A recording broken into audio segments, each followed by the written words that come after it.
মাত্র ৬ মাসের রাজনৈতিক ক্যারিয়ার, তাতেই ওলটপালট সাকিব আল হাসানের জীবন। গত বছর জুলাই আগস্টে ছাত্র জনতার আন্দোলনের সময় বিতর্কিত ছবি এবং দর্শকের সঙ্গে বিতণ্ডায় জড়িয়ে নিজের পথটাকে আরও কঠিন করেছেন সাকিব নিজেই। অভ্যুত্থান পরবর্তী সময়ে সাকিবের বিরুদ্ধে দায়ের হয়েছে হত্যা মামলা, সামনে এসেছে তার দুর্নীতির খবরও। এবার রাজনীতিতে আশা নিয়ে মুখ খুলেছেন বিশ্বসেরা অলরাউন্ডার সাকিব আল হাসান। সাকিব বলেন, তার রাজনীতিতে আসার সিদ্ধান্ত ভুল ছিল না এবং এখন যদি আবার নির্বাচনে অংশ নেন তবে তিনিই জিততেন।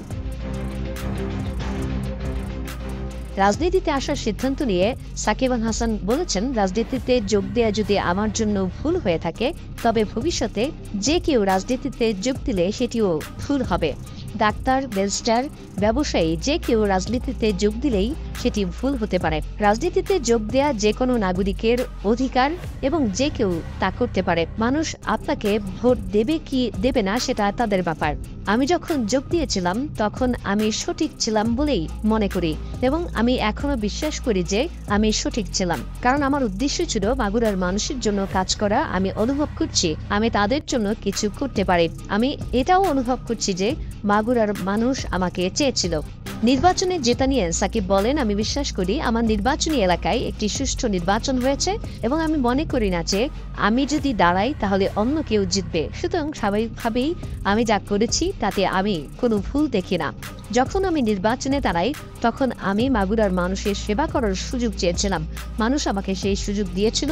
দুর্ভাগ্যবশত আমি তাদের যেভাবে সেবা করতে চেয়েছিলাম সেটা করতে পারিনি। এটা মেনে নিয়েছি। কেন রাজনীতিতে এসেছেন সেই ব্যাখ্যায় সাকিব বলেছেন, আমি সব সময় মনে করি যদি কেউ উল্লেখযোগ্য পরিবর্তন আনতে চায় তবে সিস্টেমের ভেতরে আসতে হবে, কারণ সিস্টেমের অংশ না হয়ে আপনি সেটাকে কিভাবে বদলাবেন। যেসব মানুষ এখন দেশ চালাচ্ছে তারা যদি সিস্টেমের বাইরে থাকতো তাহলে তারা যে পরিবর্তনগুলো চেয়েছিল তা কি আনতে পারত? সাকিবের বিশ্বাস, আবারও নির্বাচনে দাঁড়ালে তিনি জিতে আসবেন। দেখুন, অনেকে বলতে পারে আমার রাজনীতিতে আসার সিদ্ধান্ত সঠিক ছিল না, কিন্তু যারা এসব বলছে তাদের বেশিরভাগই আমার এলাকার ভোটার নয়। মাগুরার ভোটাররা ভিন্নভাবে চিন্তা করে। আমি এখনো বিশ্বাস করি যদি আজ আবার নির্বাচনে অংশ নেই তবে মাগুরার মানুষ আমাকেই ভোট দেবে, কারণ তারা বিশ্বাস করে আমি তাদের জন্য কিছু করতে পারবো। এটা আমার বিশ্বাস এবং আমি এজন্যই রাজনীতিতে এসেছি। বড় অভ্যুত্থানের মুখে পলাতক সাবেক স্বৈরাচার প্রধানমন্ত্রী শেখ হাসিনার নির্দেশনা কি ছিল সেটাও বলেছেন সাকিব। প্রধানমন্ত্রী সাকিবকে বলেছিলেন, তোমার রাজনীতি করতে হবে না, তুমি শুধু ক্রিকেটে মন দাও। আমি সে পরামর্শ মেনে চলেছি।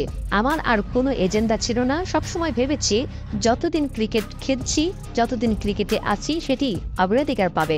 সহজে ক্রিকেট ছাড়তে পারতাম এবং পুরোপুরি রাজনীতিবিদ হয়ে যেতে পারতাম, কিন্তু আমার পরিকল্পনা ছিল চ্যাম্পিয়ন্স ট্রফি খেলা এবং তারপর ধীরে ধীরে আরও ভালোভাবে সবকিছু বোঝার পর রাজনীতিতে মনোযোগ দেয়া, মানুষের জন্য কিছু করা।